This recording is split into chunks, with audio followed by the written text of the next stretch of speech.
Je vous fais un bref explicatif sur le fonctionnement de votre appareil Boost afin d'assurer que vous l'utilisiez correctement dès la première fois.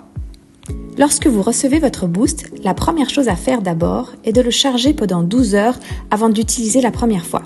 Pour cela, il vous suffit de le poser sur sa base de charge qui se connecte à une prise USB. Vous pouvez l'utiliser à n'importe quel moment. Cependant, je vous recommande vivement de l'utiliser dans le cadre de votre routine du matin pour profiter d'un petit coup d'éclat qui durera toute la journée.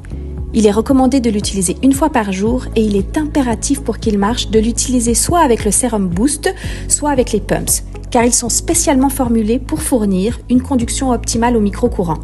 Votre Boost ne marchera pas avec un autre sérum. Il s'utilise à l'étape numéro 3 de votre routine sur une peau propre, donc après votre nettoyage et votre tonique. Pour démarrer votre Boost, faites glisser votre index une première fois vers le haut sur toute la longueur de la surface tactile.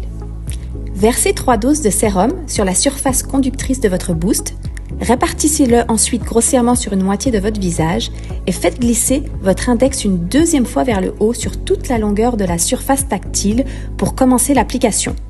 Vous devez entendre une petite vibration. Si la vibration s'arrête, c'est que vous n'avez pas mis assez de sérum. Il est recommandé d'utiliser le Boost sur un côté du visage à la fois. Pourquoi ? Pour que le sérum n'ait en fait pas le temps de sécher avant que vous ne l'ayez traité.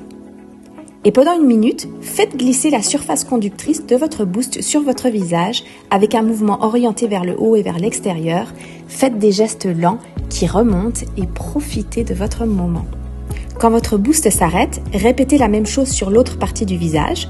On verse 3 doses de sérum sur le Boost qu'on étale sur notre visage et on fait glisser notre index sur la partie tactile. La vibration repartira pour traiter l'autre côté de votre visage. L'appareil s'éteindra automatiquement après 1 minute.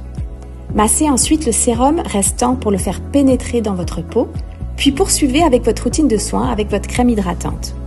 Attention, je vous mets en garde, ce n'est pas comme avec la brosse Lumispa. Vous ne pouvez pas utiliser votre Boost sous la douche ou en prenant un bain, car l'appareil n'est pas waterproof. Et pour entretenir et nettoyer votre Boost, ne pas le rincer sous l'eau. Il vous suffit simplement de le frotter avec une lingette légèrement humide. Et voilà, vous savez tout.